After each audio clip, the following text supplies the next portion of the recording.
Kasi sandukjariba thoromasi Diamond Radio na sandukjaba Crime Reports. Nupi angangsing da thokliba tongan ba Manipur khakta natana India ki kachin koya amadi prithibigi mapanda thokliba angakpo crime sing ase aikoina wari oina tamjaduna miyamda khanghanjana na honajaba dugumba program amani Crime Reports. Ngasisu thawdok ama puduna laksari Uttar Pradesh ki mafam amada Khungang amani Hindu amadi Muslim punna nungshisana na lainaba adungba khungang amani khungang asida Pradip kauba miyo yamagi lohong na nabagi numit oirami Pradip ki yumda lohong bagi don ben bazai tinduna lohong bachat na naba nupi mayumda chat na nabagi damak sem sarami nupi mayumda lohong bagi silang basing na ningtizana lohong badubu fazana nabagi damak silang nami loinana kainasu mafam aduda kiyaduna bor lak pangairami Tanza adu imung manunggi nupi mayunggi mung manungnaso lohong banumit ki harau mathoi kaduna yamna lohong basi bum mai pang pangthok na nabagi damakta honadami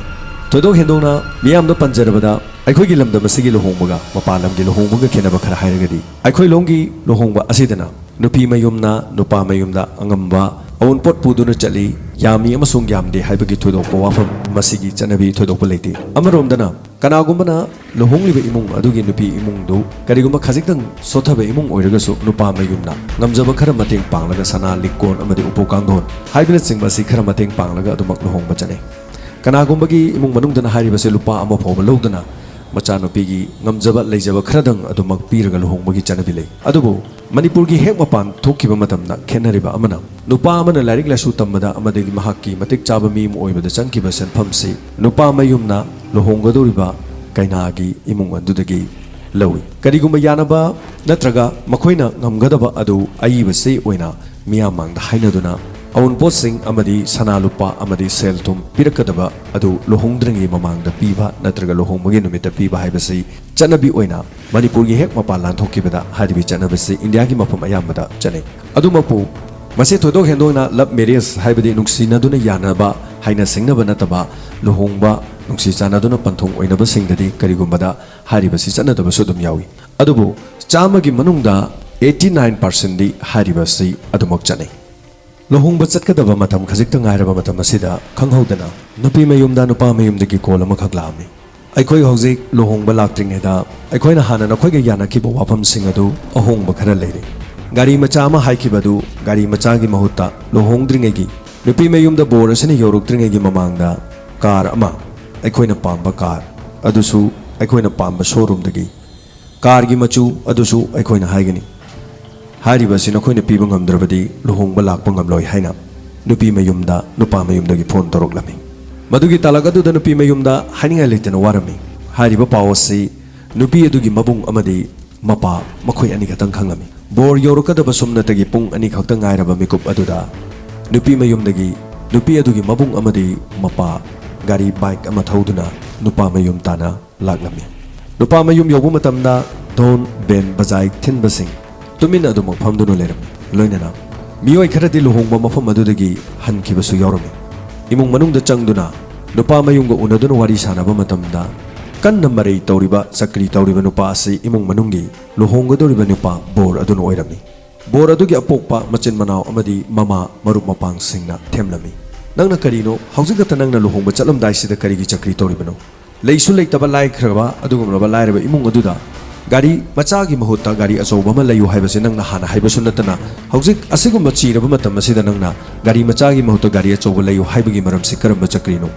lekai miyam mamang asida khoi kari oigani amadi nangna toriba chakri asidi kanana su yaroi nupi mayumna so khoi buwarogani aduna nangna chakri asi togunu lohongba si nupi mayumda chananaba thorang toksi haina apopa mapana themki loinana imung manungi mipung khudimangna themki loinana pradip kayamna luna tinaba muslim Mamanaba Imran kauba amakak pikling adigi larik taminarakpa khungang aduda leiminarakpa Imran asu Pradip tahaki Pradip yengo nang ai pikling adigi tinarakpa imanabani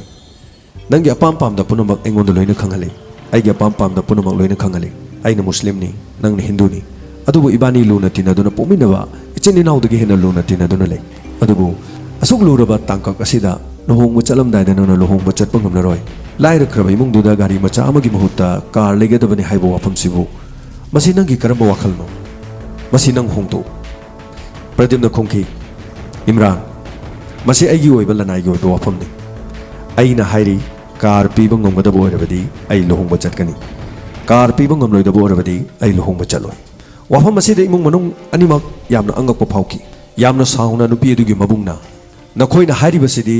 nakoina pamba paisa piu haiba pire sana lupa punamak haujik aigi chanupiduna lohongpamda sana lupa du setuna induna lehore horen yum jo rukuma tamda sana lupa na khoi loin oigani gari macha ama leyo haibu koina wana gari macha du leizare kokthakta loan mayama puduna ichanupi lohongnu nubi do koina hona jabasi nakoina karim to khangre wafam asida nupa bor oriba pradipna yaba leite mamai thangda nupi gi mapana haijaba yaba haijaraba matungda su tabiba leite masigi matungda hairaki nakoina ngamloi da borabadi lohongba sai lakpa ngamlaroi nupi du gi mabungduna yamna warona yamna fare nangi sigumba thamoi chenba asigumba mi amada aigi chanupina leiduna nangi imuksna nungaiba haibase kaidongaida oiroi thagachari nakhoi imung manungna asengba nasana sada leiba machu amakak tarang tarangna uthok pirakpa asigidamak hairaga makhut anina khurumduna mafam adudagi mapa macha thuna yangna yumda halakirami lohongba du tokhirami lebak miyam mangda nupi mayumna ikaiba nangki nupa mayumda leramba mi singsu tapna tapna hanaki asumna lohongba du dum kaikirami masigi makha tarakpada nongma khongang adu dalaiba hasib kauba farm toba nupa amakhangna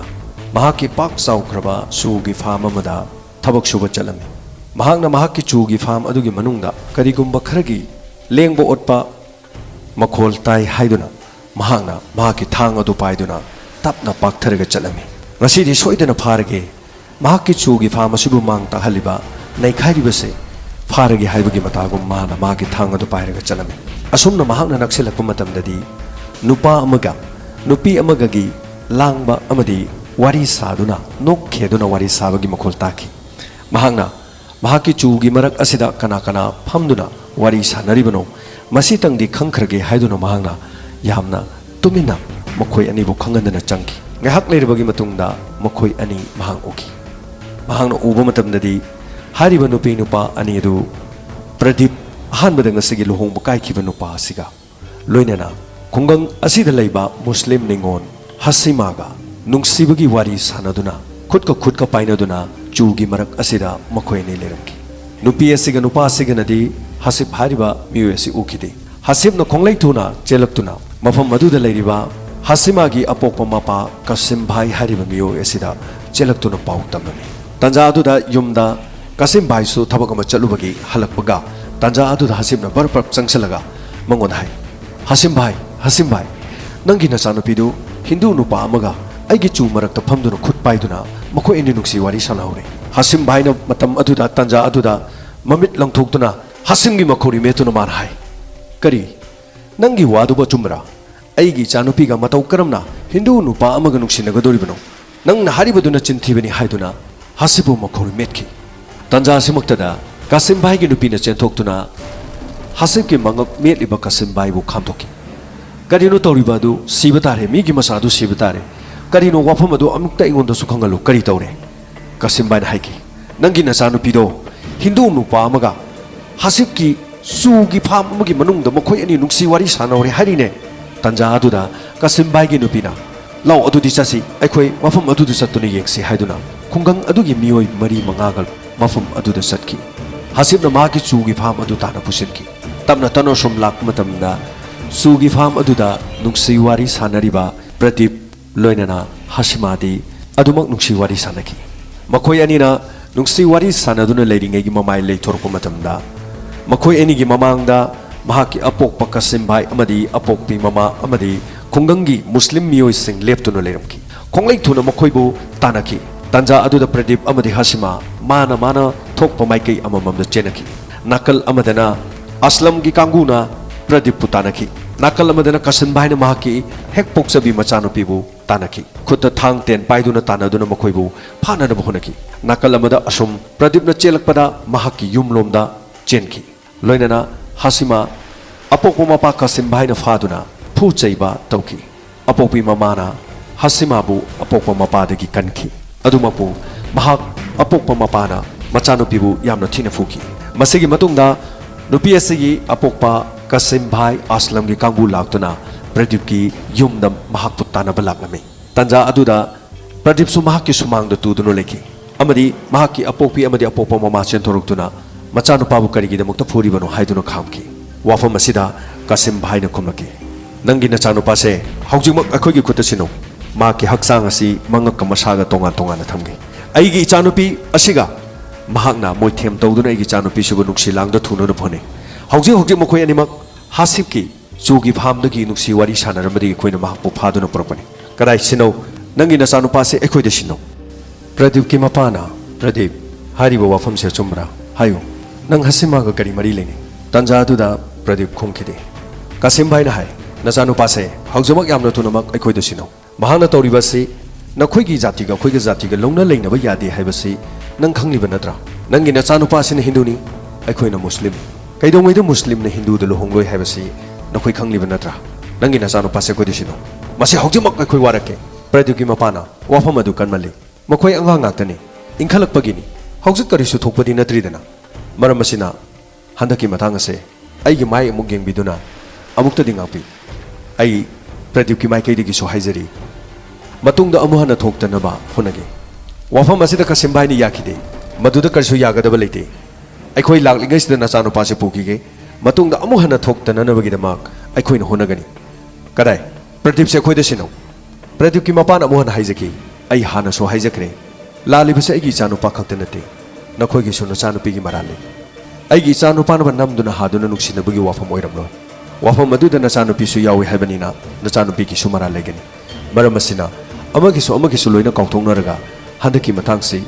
aina amuka hanasu aina khullo naduna haijari handaki matang asidangti ngakpiro matungda amuhana thoktana ba khonagi wafam asitabada Kasim Bhai na aigi thamoise nungumna kansilaga nangi wafam si taraba matungda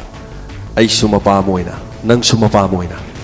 wafam singasida yasinarsi adubu nakhoi hayenge numita panchayat ta lakadabani panchayat ta laklaga nakhoi na sengdokadabani wafam asi amuk hana matungda thohloi haina wahi singasi hairaga Kasim Bhai Aslam amadi makhoi ge kangbu chatkirami Matangi numita panchayat ki mifamda imung animak nakanda lehenduna wahang pahang satharami panchayat ki miyoi singna haiki Pradip ki imung manungna khangadabani madudi lamdam asida nungsi chanana leminariba muslim amadi hindu sing ngasi phawwa irang amata thoktana nungsi chanana leminari makha taba thodok singda muslim amadi hindu anigi marakta nungsi naroidaba thodok amata lamdam asida khungang asida leiriba hindu amadi muslim sing honaroidabani Aikoina raitari wafam asi thokhrabadi thokre matungda amuhana thonba yaroi Pradip ki imung manung nasu amadi Kasim Bhai gi imung manung nasu hairiba wathok asigi matangda amuk hana makhatana tholakpa yaroi haiki masigi makhatarakpada panchayat na haiki Hindu amadi Muslim leita laira sing hangnaba yai tal ata hangnaba yai adubu ningol di hangnaba yadi Muslim gi ningol sing kaidongaida Hindu de yum panba yadi haibasi dharma gi akanba wafam Maramasina Pradip na wakalase amuk hana khandananaba honagadabani kariguma makhatana nahana khanba taragadi nahak masigi apapata daita punamak nasana logadabani haina asumna panchayna warif taki mifam asigi matungda imung manung magi mayumda hanaki wafam asi makhatana amuk hana ngangnakidre adubu nungsibagi maridi nungsibani kananasu thingba ngamde matung tarakpada kari oiki miyamda mu tamjari Nongma numidang wairam ama National Highway da Pradip na achobu khaw ama paiduna leptuna mahangna arakpa gari ngairami khanghodana National Highway gi nakan amadagi hasimasu bek achobu ama paiduna yumdagi nanthokuna chelaklami asumna hathuatuna Pradip na hasima bu korami mafam adu da yam thuna law gari la e gari khamgadore gari sidai bani maksad khrasi haina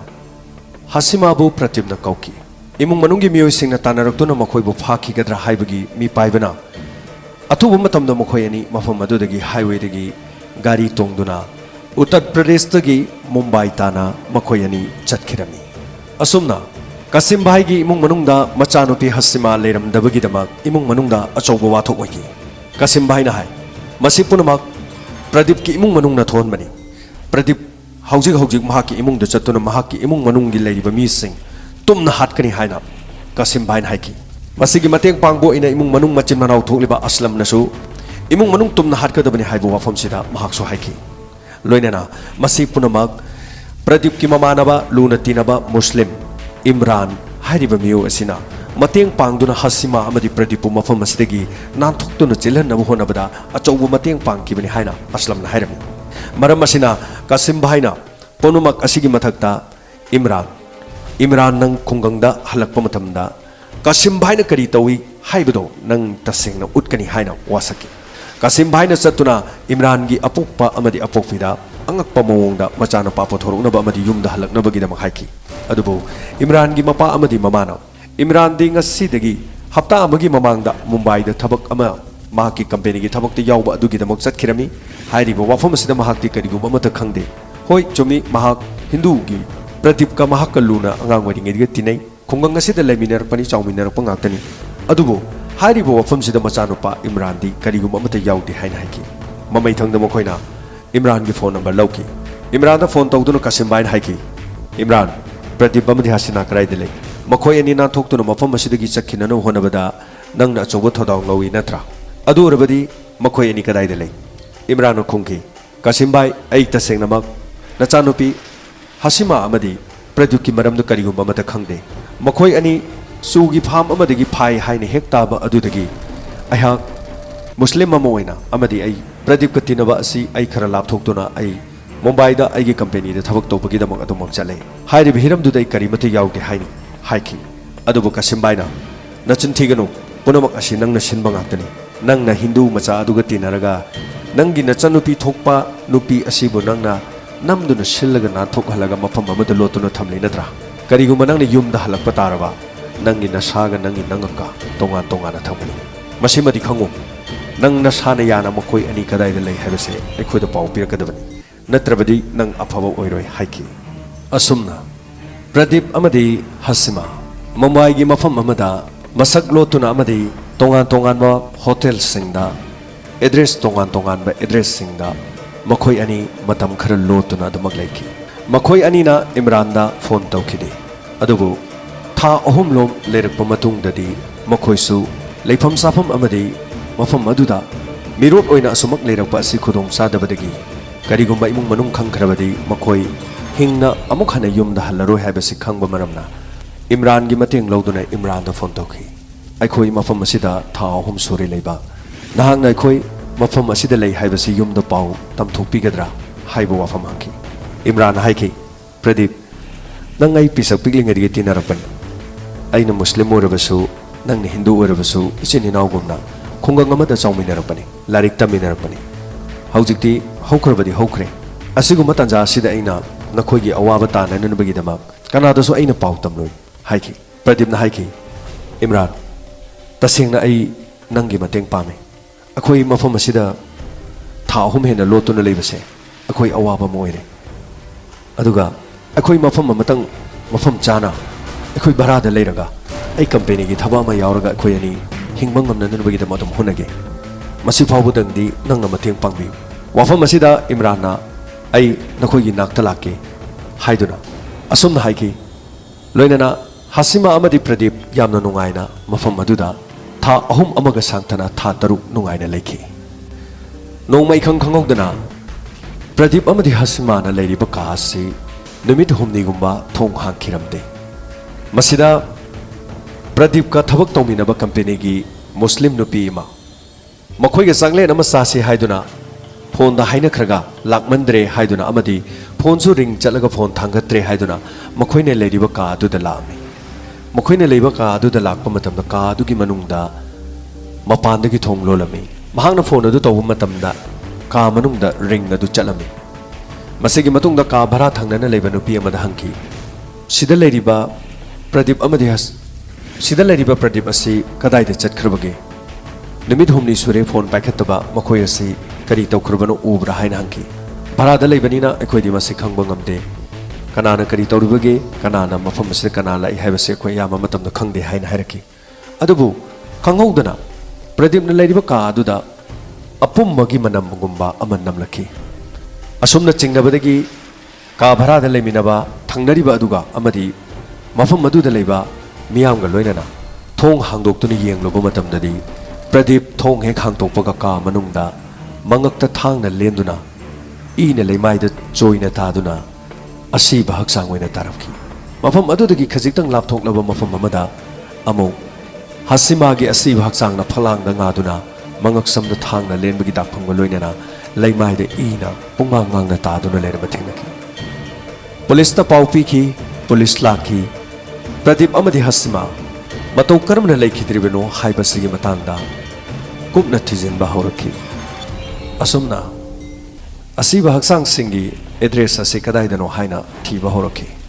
makoina bharada leiba matamda su makoina bharagi mapuda agreement tawnaba matamda makoigi asengbe address asi makoina losinduna thamnamba maramna makoi kari lamdagi lakpano amadi makoi asi karamba imung manunggi miyoina haibase police na khangba ngamkhide mamai thangda hairiba miyoi ani asiga tinaba mamanaba Imran kauba amakhak lei haiba wafam amakhak khanglaki Imran hairiba miyoi asi Pradip kaluna tinaba pigling edi tinaba mamanaba duni Imran hairiba miyoi asi mafam kadaida leikrabage haina thigalakpa matamda Imran su mafam khangdana mangkhirami police na khangki madudi Pradip amadi hasima bu yumdagi nanthokhtuna laknana bahonabada Imran gi khut lei haiba wafam asina Imran basu atopa mafam amada soidana maki hatok piram lagani haiba wafam khanglaki asumna Imran na phone call taruk lamba baka company da thabak punba mamanaba singda Imran gi address khamangam ki Imran gi address khanglaba matungda Imran gi imung manung lamdamda hangba matamda Pradip amadi hasima su makhoi gi lamdam adudagi ni haiba khangbangam ki adumakpu Imran gi asiba haksang udribanina Imran kadai da leiribage natraga halaga topa mafam mada langthok piram lagadra haiba wafam laki masigi matungda Kasim bhai da machanupi adu sire haina pau tamki Kasim bhai gi loinabi amadi imung manung kapki adubu Kasim bhai na aigi chanupi di Hindu gi imung da chen khiba numit aduda aigi chanupi di shikrabani haina mapadi adumak shauki loinana Pradip ki imung manung su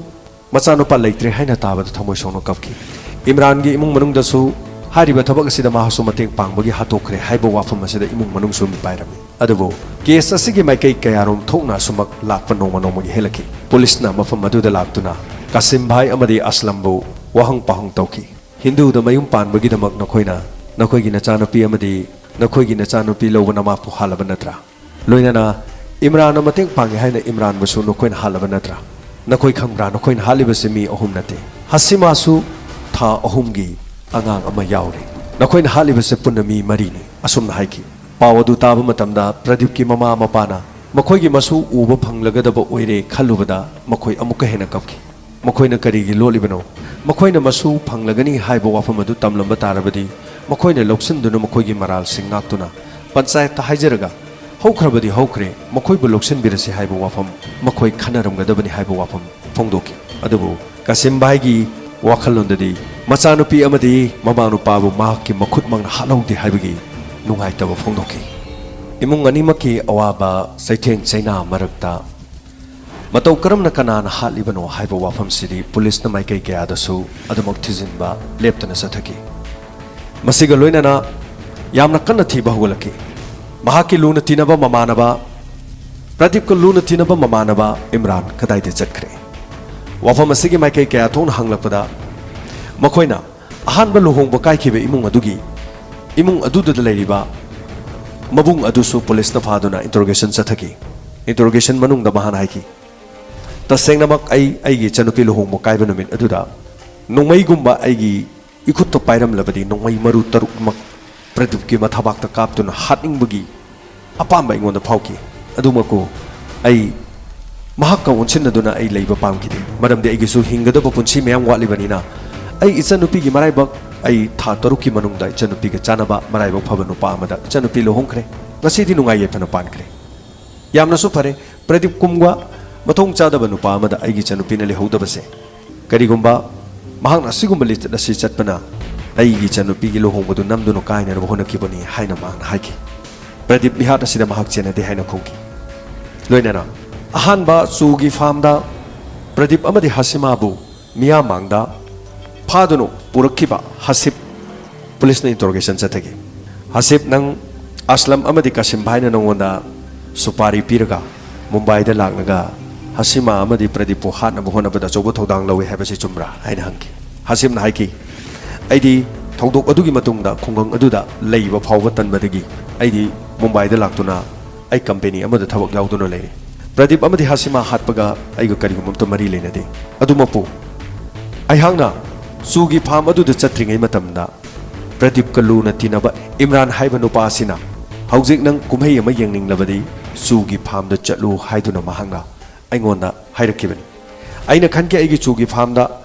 sasan go man hek naibadu madugi oiramgadra haiduna aihangna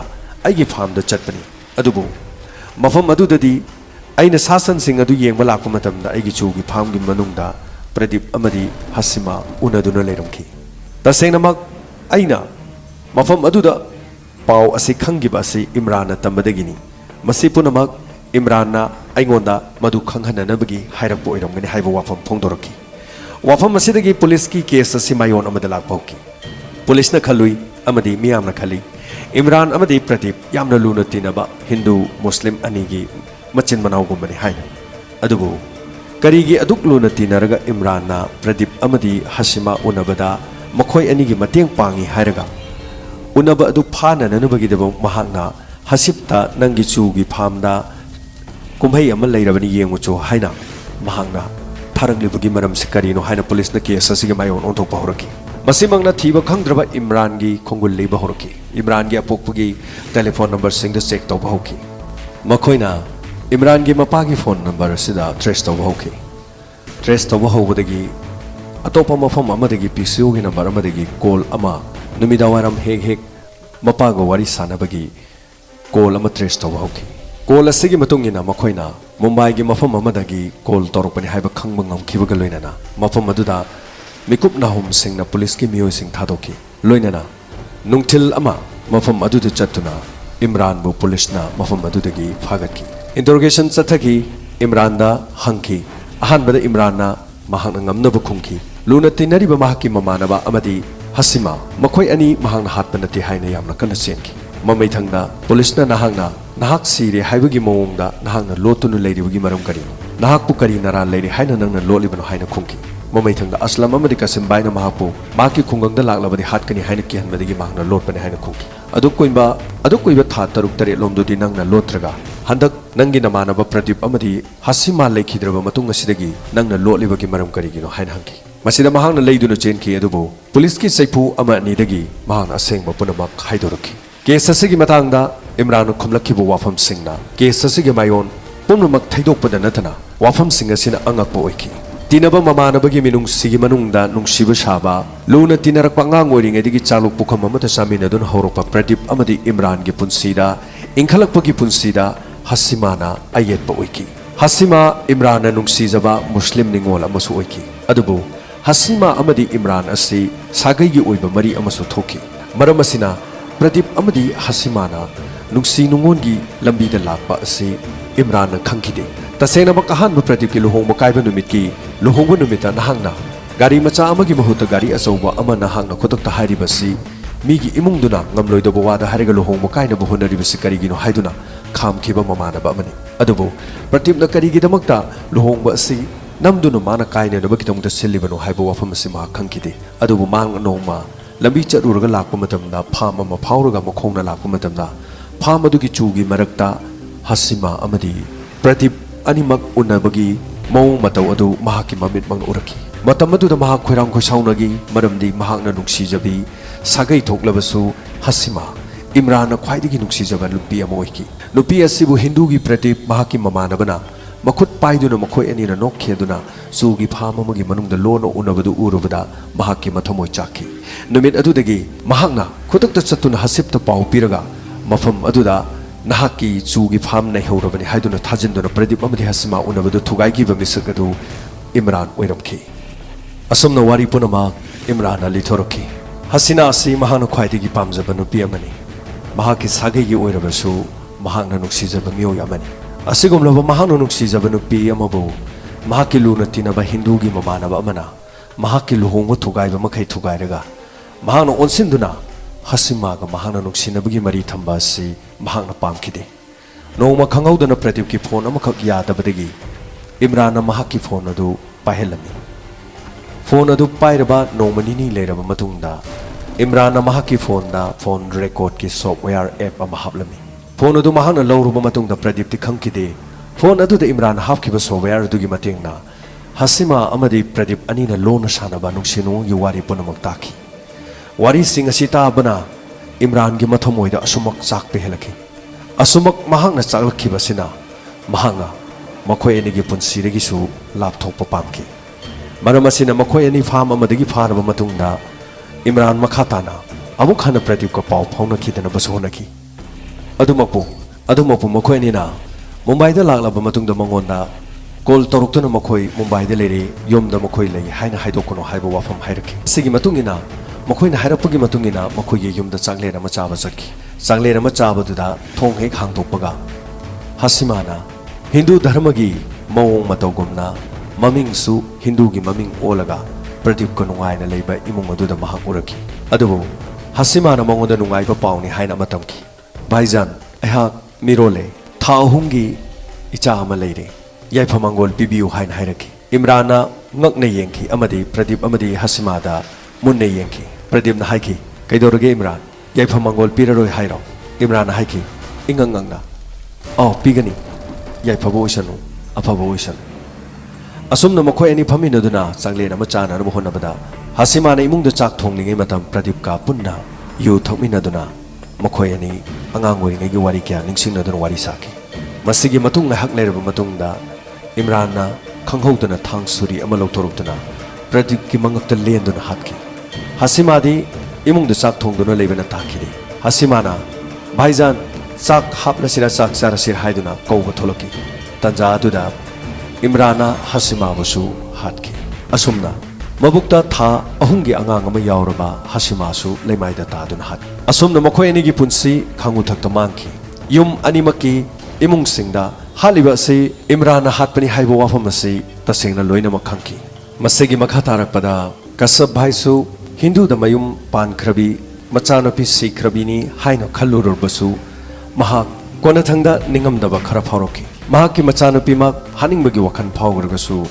इथा थाजरुदबा महाकी मचानपीबु लुमदुन लेरंबा मबुंग वांगनी खंजबा इमराना अदुगुंबा थबक अमा चथरकपा असिदा मखोयदे हेना अंगकपा फावकी अमबु ओइरे नुंगसिनबा अनिगी पुंसीदी लोइख्रे लोइनना नुंगसिबा अनिगी खुदमसु यावना इमुंग अनिगी थाजगुम ngalamba मनी पुनमक मुटख्रे ngasiगी tangkak asi tabiroba matungda adomda kari phawibagi adom nainabiyu khanabiyu tanabiyu thorum asigi sandokchabagi maramdi asiguma thorum sing asidagi akoigi loksenba yaba afaba sing lokalaga nakanda thambiraga fattaba sing aduna aikoina loksendan nanbagi damaktani afaba sing tamak loksenbiyu mi hatpagi damak IPC section 302 amadi mahakna khudam sangdam punama muthatpagi damak 201 gi matungina mahak mapunchi chupa jailda phadok pikre nazia bahalaga imrana kari nungaiba phangkiba mahak mi gi oiba phangkiroi haiba sikhaktani ख्वाइदगी लुना तीनबा ममानबदु बहालगा इमरान करी फंखिबगे महाना ख्वाइदगी असेंबा थाजबनी हाइना लेखरगा महाना ख्वाइदगी अचौबा मिनंबा मा ओइखिबसिरा मथंगदा मु पुजरके अतोप तोंगानबा case अमग लोइनना सेक्शन लेबियो वखल लेताबियो टिल देन खुरुमजरी असि संदुकजरी बथरोमसि डायमंड रेडियो न संदुकजबा क्राइम रिपोर्ट्स नुपी आंगांग सिंग द थोकलिबा तोंगान मणिपुर खत नतना इंडिया की काचिन कोया अमदी पृथ्वी की मपान थोकलिबा अंगकपो क्राइम सिंग असे अखोइना वारी ओइना तमजदुना मियामदा खंगन जनन होनजबा दुगुंबा प्रोग्राम अमनी क्राइम रिपोर्ट्स